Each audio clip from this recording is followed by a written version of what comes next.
గుడి గంటలో నాదానిది నీవని గోరంత పసుపెట్టి ఊరంత కబురెట్టే శ్రీవారే రావాలని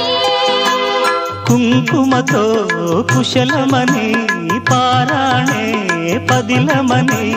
దీవించు దేవుళ్ళే మన ఇంటి వారని తెలియని రాగం పలికింది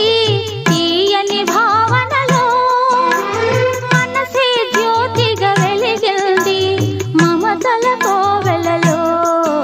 ఈ మమతల కోవెలలో